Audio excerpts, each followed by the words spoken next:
Ron back here with another video on Ron Brown's YouTube channel. We cover a lot of drones, drone gear, drone accessories, and today we have a drone accessory video, and this relates to the DJI Mini 3 Pro and probably the Mini 3 Classic as well.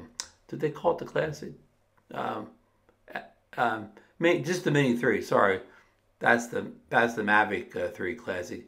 Just the DJI Mini 3. There's the Pro that came out last spring, and the plain DJI Mini came out in the fall, or actually I think it's winter, right before the holidays. Anyhow, but we're burying the lead here. What we have here is this is the LED extended landing gear for the Mini 3 Pro from our friends over at StartRC. So, you've probably seen landing gear that snap on the bottom of these drones before that. Lift it off the ground so it won't, you won't get affected as much by the sand and dirt down there. But this one is even lights up, so I guess this would be good for night flying, so you could bring it in at night and, get a good look at it when it's coming down, to land safely on your, on the ground. In this case, you probably don't even need a landing pad because of it. But let's get into the full unboxing and setup this new extended landing gear for the Mini 3 Pro. So be right back.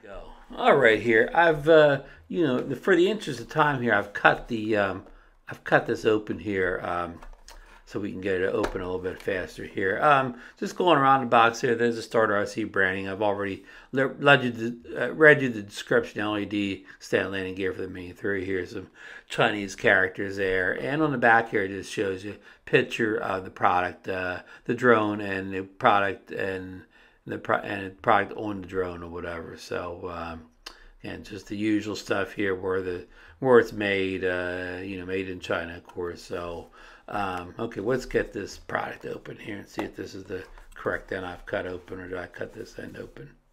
I think I cut this end open. Okay, so let's get this party started here. So it looks like it's got one of these these plastic containers here. See anything else in there? That box is empty, so I'll put this box aside here. Here we've got some instructions here. Get them on camera here, because here is the Chinese version of the instructions, and here on the inside is the English version of the instructions, and here they give full numbered pictures about how they get this installed here. And just some key features of this product here. It has a buckle design, easy to install. It's foldable design for easy storing. Make night flight safer, and built-in battery is rechargeable, so that's good. So it's a lithium-ion cell, if that's important to you. The net weight of this is 20 grams, so that could possibly put you over your 250 grams. The limit in the U.S. for under 250 grams means you don't have to register it, and it will not need remote ID if you're flying for hobby. But this may put you over that weight, so be careful that you may want to weigh this setup before you take off here. Tells you the indicator is red when charging, and it will be off when it's fully charged. So okay, we're gonna keep this handy here. We may need this later on, but let's see what we got here in the package here. So okay, well, here is a looks like a charging cable down here. This is looks like USB A to USB-C, kind of standard cable there. Put this cable over here for now, and we'll open this package up here. Alrighty, nothing else in the package. Okay, so here are the folding legs, and let's see how we unfold them here. There we go. And here are the LED lights all around here, and I imagine this is where the battery is. Here is the USB-C charging port. There, you can see it now. So that's probably the internal battery in there. And here's all the clips onto the drone, which we'll clip that here on the drone in a second here. But so what we'll do is we'll use our our provided cable here, and we'll put it in the side here. You know what, that may be easier. It's going to be easier with the legs not extended here to charge it up, so I think so. Yeah.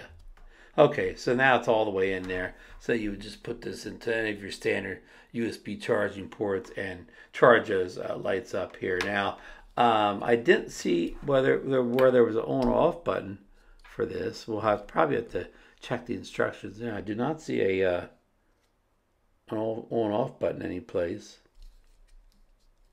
So we'll dig into the instructions for that part of it. So yeah, we're going to tell you what we're going to do. We're going to charge this thing up.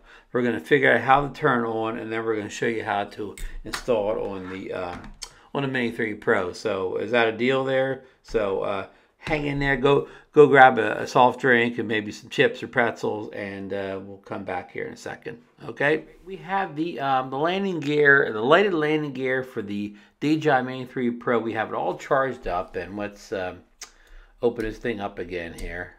Pull these, these legs apart here. They snap in place, so it's secure. Now this is the battery for the lights, and this is the on-off button here. So we're gonna show you right here.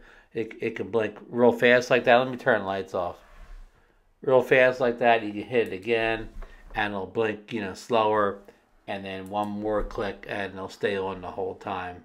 So not really seeing them too good here. Let me turn a bigger light off. But let me put them on the drone first, then we'll turn all the lights off and get you a good view here. So let's turn this light back on again here.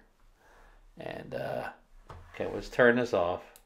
The fourth time you click it, turns the lights off. Okay, so here we just happen to have a Mavic 3 Pro handy right here. So this is how you install the landing legs here. Okay, so what you want to do is grab them with, of course, the light side face down. And you see how this top part has like a little snap up top here, right there. You can see it. So you want to get that up here underneath the fuselage up there. I'm saying a word I know, I don't know if that's right or not. But now you see how that leaves the downward facing sensors exposed there. So we're going to snap it in there, and then it kind of snaps on the side there, and then we're going to pull this out a little bit here, and then it's going to snap it. Okay, now see, this sort of snaps like in the battery bay there. You heard it a little bit there. Okay, you heard it snap into place right there. So now it's securely in place now. It's it's on there good. I mean, I can hold it from the landing leg, or the landing skid. So okay, there it's securely on the drone now.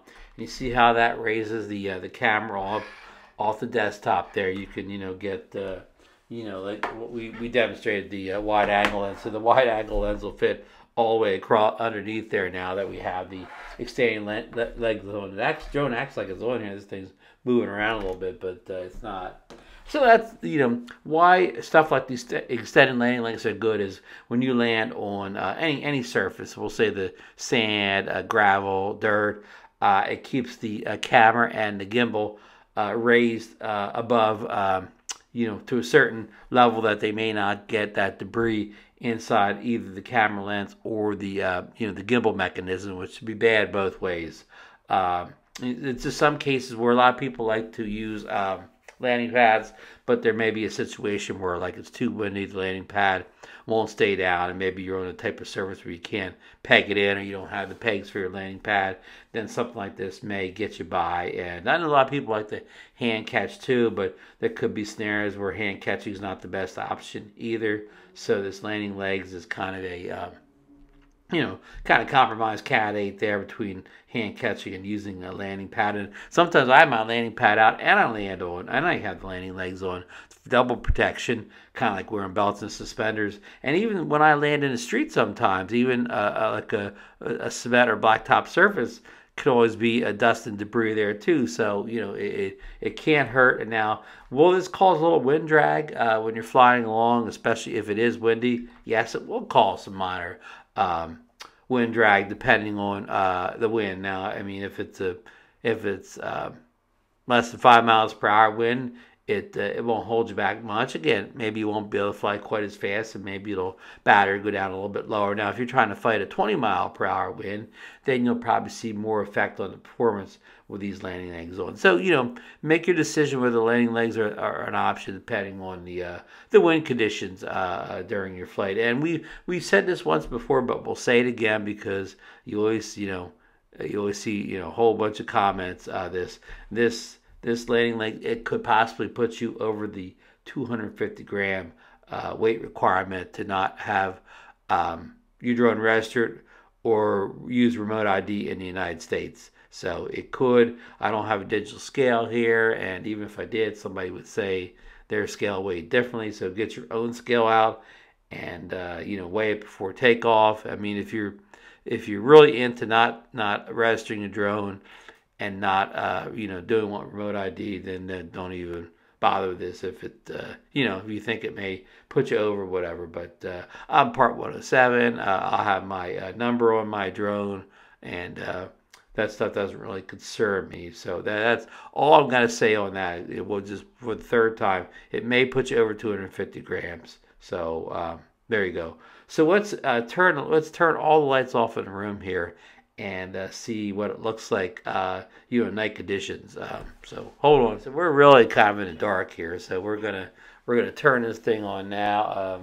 When I turn on while we still see lights. Remember that little black button up here at the top. So this is the real pulsating light. So I'm going to turn all the lights off in here.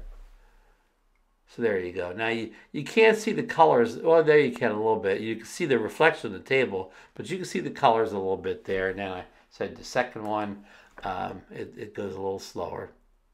And then the third one, it stays steady. Now, it looks like all white there, but you can see those reflections off to the side there. It's really a combination of red, blue, green, and like pink on here, and white. So there's like 5 different colors. So, it should be easy to spot up in the sky if you're doing night flying with this. So you see enough of it. Let's turn this light back on here. Let's turn this off. All right. Okay, we're going to be in the dark here for a little bit. I'm not going to turn the other light back on.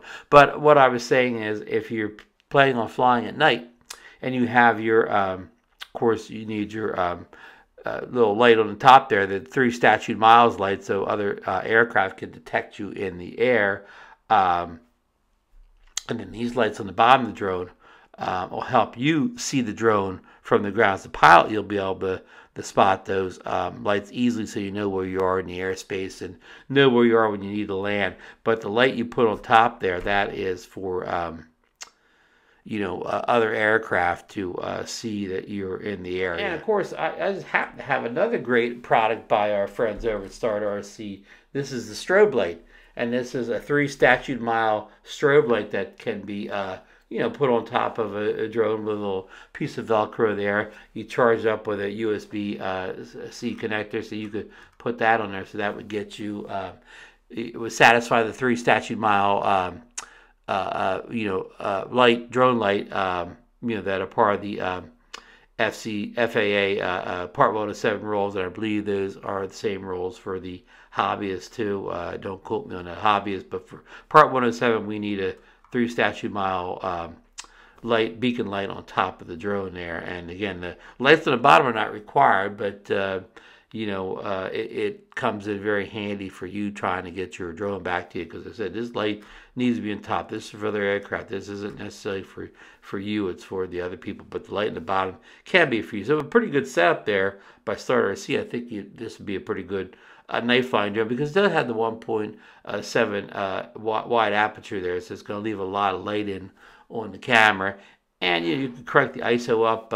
This doesn't have a night mode like the Mavic 3 does, but I wouldn't be afraid to crank the ISO up to like 1600, maybe even 32, to let in even more light along with a 1.7 this aperture. So this could be a pretty decent night flyer, if you get all your settings down. Again, not as easy as the Mavic 3, where you just put on that night mode and you're golden. But okay, I think I've showed you everything. And if I could find a link to this strobe light, I will put that in the description too. But I definitely will have the description for these lights here, the combination landing gear and the lighted lighting landing gear. So I think it's it's a good little thing to have if you do any night flying at all, and it's very affordable. I don't want to quote a price right here because Amazon, these prices kind of stock market, they go up and down all the time, but it is very affordable. And I'll put the link down below where you can go over to Amazon, check the price out,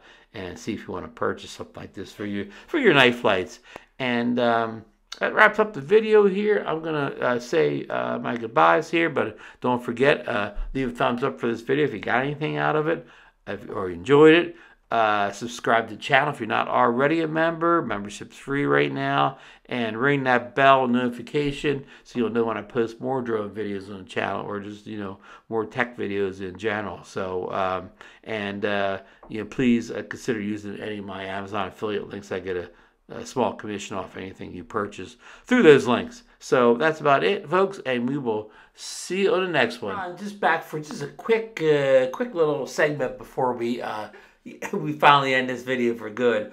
I will shortly take the Mini 3 Pro out with the extended LED landing gear and the StartRC 3 statute mile light on top of the drone for a night flight test to see how all this looks, with all this lighting on it. So that will be coming up soon in a video as soon as I get some decent weather to get out here and fly. It's winter here at the Jersey Shore, and not only is it cold, but it's windy, rainy, a little bit of snow mixed in. So getting a night flight in won't be that easy. And if I do not get it in here in New Jersey, I will complete the night flight in sunny Florida as I make my way down to the South Florida drone meetup here in actually just about a week from today. So either way, I will, part 2 is coming soon to this video with all this gear tested in the field at night. So, okay, I will let you go. Sorry for this brief interlude here at the end, but I just wanted to let you know a part 2 will be coming soon to a YouTube channel near you.